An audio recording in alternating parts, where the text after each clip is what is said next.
Assalamualaikum warahmatullahi wabarakatuh. Alhamdulillahirabbil alamin wassalatu wassalamu ala asrofil anbiya'i wal mursalin wa ala alihi washabihi ajma'in amma ba'd. Selamat malam kepada dosen pengampu Ibu Novia Dewi STMkom dan juga kepada para asisten praktikum Kak Syarira, Bang Raka dan Bang Faza. Perkenalkan, nama saya Bonapis Purba dengan NIM 2024 32094 dari kelas Machine Learning C, Institut Teknologi PLN. Pada kesempatan kali ini saya akan mempresentasikan laporan praktikum kedua saya yang berfokus pada penerapan algoritma Supervised Learning, khususnya Decision Tree Classifier, untuk memprediksi performa nilai akademik mahasiswa.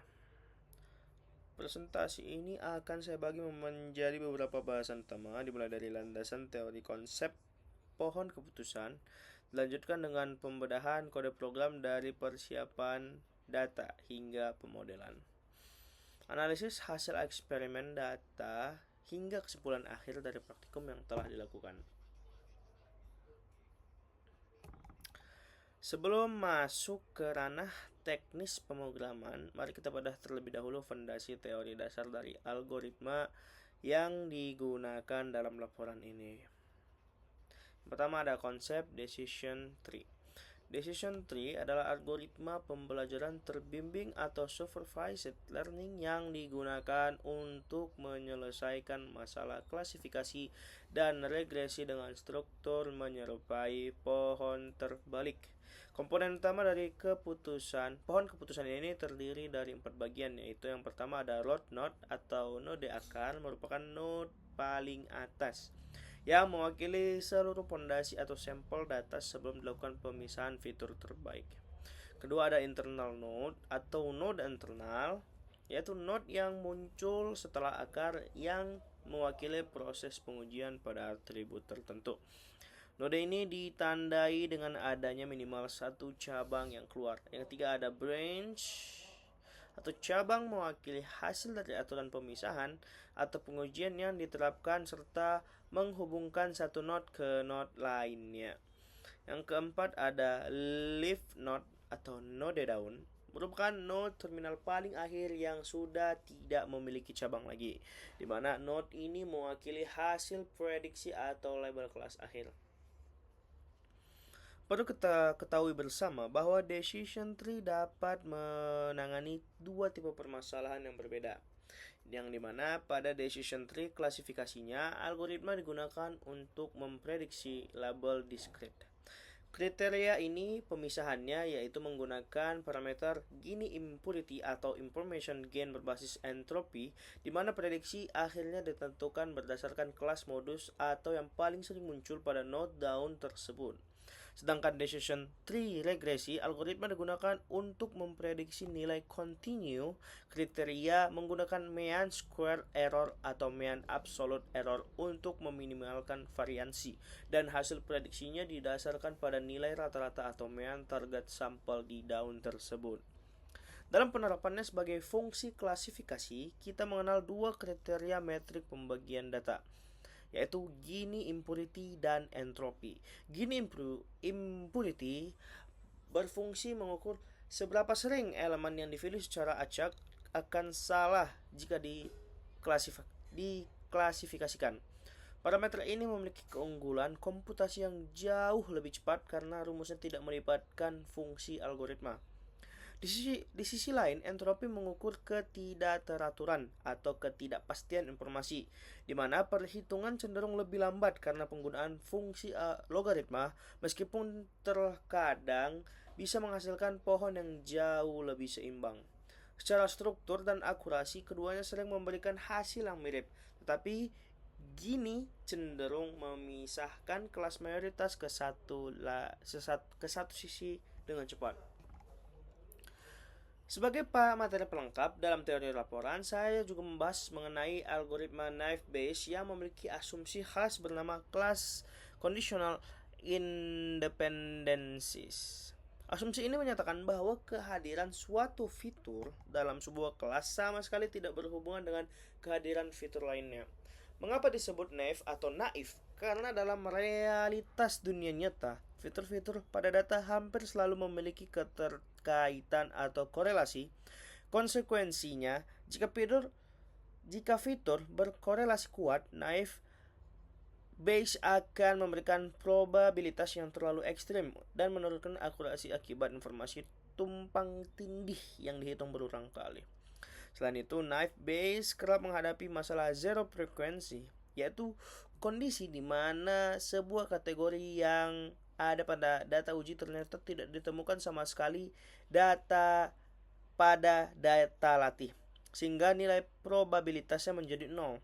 Karena perhitungan naive Bayes mengalihkan seluruh probabilitas yang ada, satu saja angka 0 akan langsung menghapus seluruh informasi fitur lainnya dan membuat hasil akhir menjadi 0.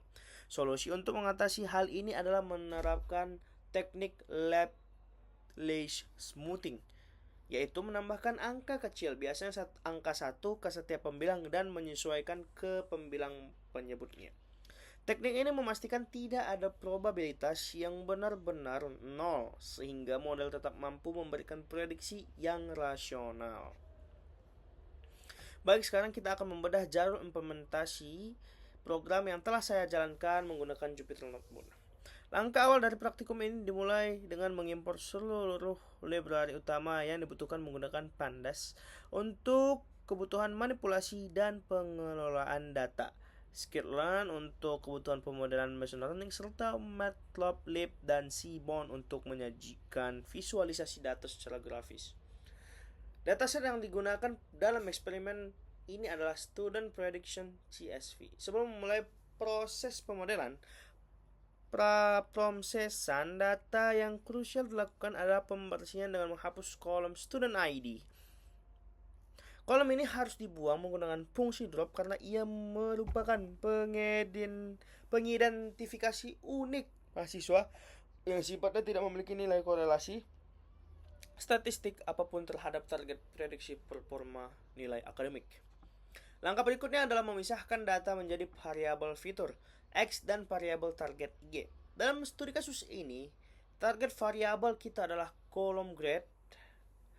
Setelah dipisahkan, data set dibagi menggunakan fungsi trend underscore test underscore split dengan rasio proporsi 80% untuk data latih atau training dan 20% sisa dialokasikan sebagai data uji atau testing. Penentuan pembagian data ini juga dilengkapi dengan parameter random stage 42 demi memastikan bahwa pembagian data acak yang kita lakukan bersifat konsisten dan menghasilkan pola yang sama apabila kode program ini dieksekusi kembali di lain waktu. Selain data latih dan data uji siap, saya melakukan inisialisasi model dengan memanggil objek decision tree classifier. Parameter kriteria yang saya pilih untuk eksperimen adalah gini. Selain itu, terdapat pembatasan parameter kedalaman pohon yang sengaja saya atur pada nilai maksimal tingkat kedalaman 3 atau max underscore depth 3. Pembatasan kedalaman pohon ini merupakan keputusan yang sangat penting dalam pemodelan pohon keputusan.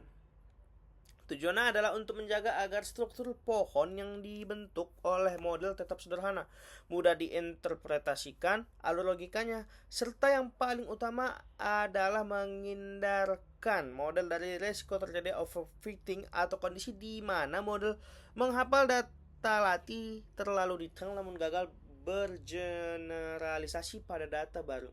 Setelah model dikonfigurasi, proses pelatihan dijalankan dengan menggunakan perintah fungsi atau feed buka kurung, tutup kurung terhadap data X underscore train dan Y underscore train.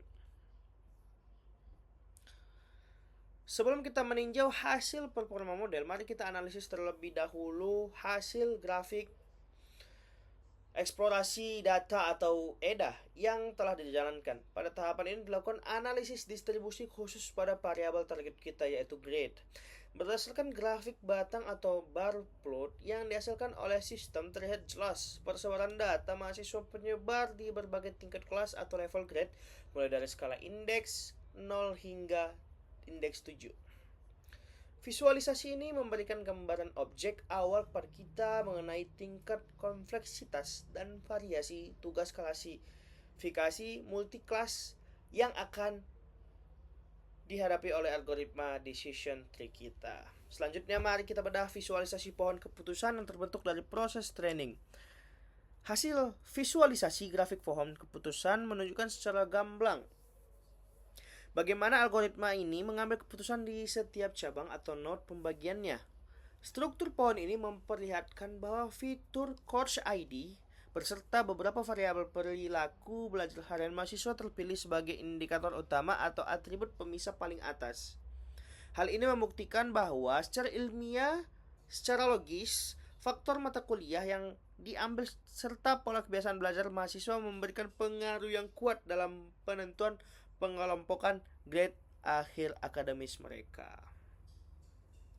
Sekarang kita masuk ke bagian analisis evaluasi performa akhir. Model yang telah kita dilatih kemudian diuji kinerjanya untuk memprediksi data uji atau X_core test, di mana hasil pengujian tersebut nilai metrik evaluasi menunjukkan tingkat akurasi model berada di angka 20,69%. Jika kita telah mendalam pada tabel classification report yang keluar pada layar sistem, beberapa kelas target menunjukkan nilai precision recall dan F1 score yang bernilai 0. Angka akurasi keseluruhan ini memang diakui tergolong rendah. Namun fenomena rendahnya performa akurasi ini adalah hal yang wajar dan dapat dimaklumi secara teoritis karena disebabkan oleh beberapa faktor batasan sistem. Faktor pertama adalah karakteristik dataset itu sendiri yang memiliki jumlah kelas target yang cukup layak, yaitu mencapai 8 kelas kategori distrik. Dari skala 0 sampai 7, semakin banyak kelas pada problem klasifikasi, maka ruang keputusan akan semakin rumit.